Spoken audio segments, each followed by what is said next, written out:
Hello everyone, ఇంట్లో కూరగాయలు ఏవి లేనప్పుడు అండ్ అలాగే క్విక్గా ఏదైనా చేసుకోవాలి అనుకున్నప్పుడు ఇలా ఒకసారి వెల్లుల్లి మసాలా రైస్ని ట్రై చేయండి. చాలా టేస్టీగా ఉంటుంది. అండ్ అలాగే ఫస్ట్ ఒక రోట్లో అయినా మిక్సర్ జార్లో అయినా 7 లేదా 8 దాకా వెల్లుల్లి, టేస్ట్కి సరిపడిన సాల్ట్, హాఫ్ టేబుల్ స్పూన్ దాకా పసుపు, స్పైసీనెస్కి తగినంత కారం, హాఫ్ టేబుల్ స్పూన్ దాకా ధనియాల పౌడర్, హాఫ్ టేబుల్ స్పూన్ దాకా గరం మసాలా పౌడర్ని యాడ్ చేసుకొని కొంచెం మెత్తగా దంచుకోవాలి. నెక్స్ట్ కడాయిలో 1 టేబుల్ స్పూన్ దాకా ఆయిల్ యాడ్ చేసుకొని హాఫ్ టేబుల్ స్పూన్ దాకా ఆవాలు, హాఫ్ టేబుల్ స్పూన్ దాకా జీలకర్ర, కొంచెం కరివేపాకు, మనం ముందుగా దంచి పెట్టుకున్నటువంటి వెల్లుల్లి మసాలా కారాన్ని యాడ్ చేసుకోవాలి. ఇది కొంచెం పచ్చివాసన పోయిన తర్వాత బాయిల్ చేసుకున్నటువంటి రైస్ని యాడ్ చేసుకోవాలి. ఇప్పుడు మంటను హై ఫ్లేమ్లో పెట్టుకొని 1 మినిట్ పాటు ఈ రైస్ మొత్తాన్ని మంచిగా టాస్ చేసుకోవాలి. లాస్ట్లో ఫైనల్గా కొంచెం కొత్తిమీరని యాడ్ చేసుకొని స్టవ్ ఆఫ్ చేసేసుకొని సర్వ్ చేసేసుకోవడమే.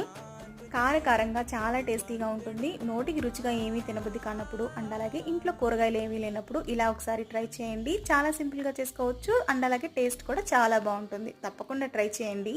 వీడియో నచ్చినట్లయితే లైక్ అండ్ సబ్స్క్రైబ్.